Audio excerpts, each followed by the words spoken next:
E aí galera, beleza? Em vídeos passados aí, logo no início, quando a gente tava falando aí de cinemática, eu disse que nós podemos dividir a cinemática em duas partes, onde a gente tem aí a cinemática escalar e a cinemática vetorial. No início a gente viu aí conceitos como deslocamento, velocidade e aceleração, levando em conta que esses conceitos eles eram escalares. Só que o que acontece? Quando a gente leva em conta que deslocamento, velocidade e aceleração, quando a gente leva em conta que esses três conceitos aqui, que eu tenho aqui em cima, que eu escrevi, que eles são escalares, então a gente faz isso apenas para facilitar os cálculos que a gente vai fazer, beleza? Porque na realidade, deslocamento, velocidade e aceleração, eles não são grandezas escalares, beleza? Eles são grandezas vetoriais. E como grandezas vetoriais, para a gente definir perfeitamente cada um desses três conceitos, a gente tem que levar em conta intensidade, direção e sentido. E agora é exatamente isso que a gente vai fazer. A gente vai começar aqui com o conceito de deslocamento vetorial, certo? Onde nós vamos levar em conta esse referencial cartesiano aqui, onde a gente tem aqui o eixo x, o eixo y e o eixo z, onde entre cada um desses eixos aqui, a gente tem um ângulo de 90 graus, beleza? Isso aqui que a gente fez, esse referencial cartesiano x, y, z, é o que a gente tem como um sistema 3D, certo? Ou seja, a gente tem aqui o espaço, onde a gente fez o seguinte aqui, ó. Nessa representação aqui, desse referencial cartesiano, a gente está representando a trajetória de uma partícula, beleza? Onde essa trajetória é representada por esse tracejado aqui.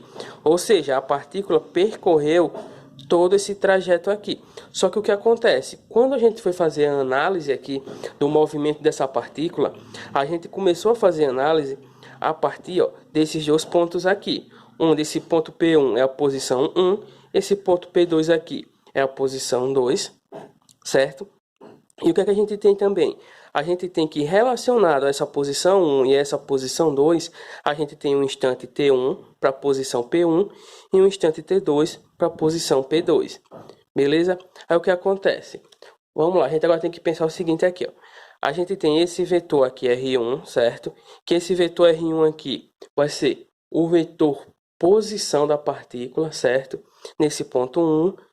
E esse R2 aqui, esse vetor R2, é o vetor posição dessa partícula nesse ponto aqui, beleza?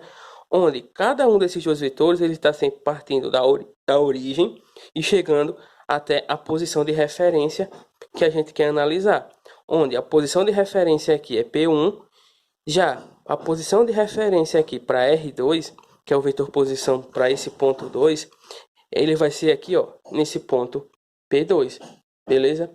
Então, como eu já disse, ó, a origem vai estar sempre na origem do referencial, beleza? E a extremidade ou ponta do vetor, desse vetor posição, ele vai coincidir com o ponto em que a partícula se encontra no instante considerado.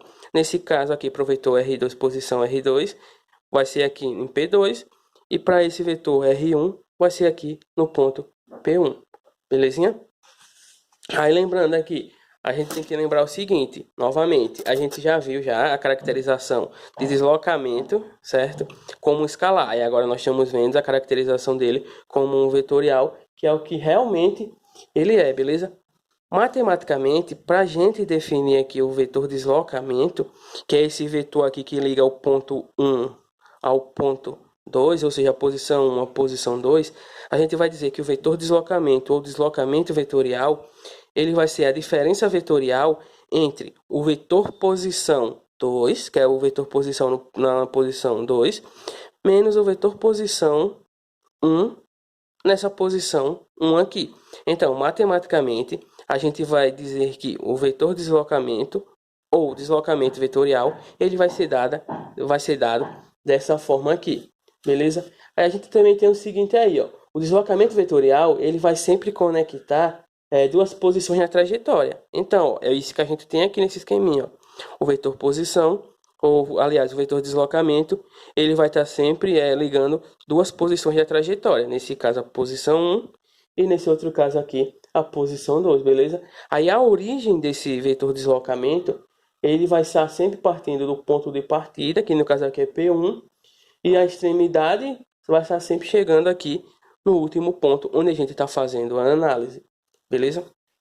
Outra situação também aqui, ó, que a gente tem que levar em conta é essa situaçãozinha aqui, beleza?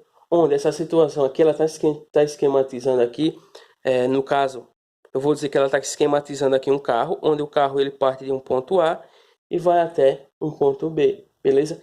Se a gente olhar bem aqui essa figura, essa grandeza aqui é uma grandeza que vai estar representando aqui o deslocamento escalar, beleza? Ou seja, a gente está levando em conta, ó, todos os pontos da trajetória.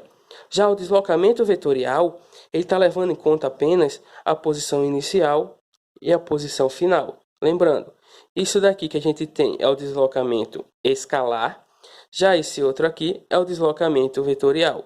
No deslocamento escalar, ele leva em conta toda a trajetória, todos os pontos da trajetória. Já o deslocamento vetorial, ele vai estar levando em conta apenas o início e o fim, beleza? Na maioria das vezes, para a gente definir o módulo do vetor deslocamento e o módulo do deslocamento escalar, a gente vai ter que, para uma trajetória qualquer, nesse caso aqui, ó, nós temos uma trajetória curva, certo?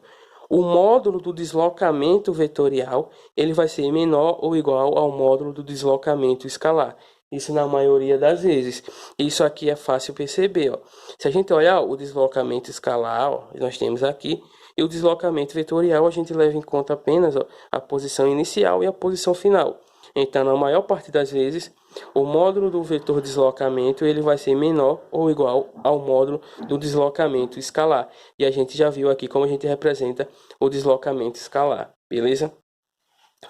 Já nesse terceiro caso aqui, onde a gente tem aqui uma trajetória retilínea, onde a gente tem aqui, ó, o ponto A e o ponto B, para uma trajetória retilínea, o módulo do deslocamento vetorial ele vai ser igual ao módulo do deslocamento escalar. Isso, claro, como eu já disse, para uma trajetória retilínea, ok? O que na maioria das vezes ocorre é esse caso aqui, onde o módulo do deslocamento vetorial ele vai ser menor ou igual ao módulo do deslocamento escalar, ok? Então, nesse vídeo aqui é só, e no próximo vídeo nós vamos estar vendo aí velocidade vetorial média e velocidade vetorial instantânea. Beleza? Valeu!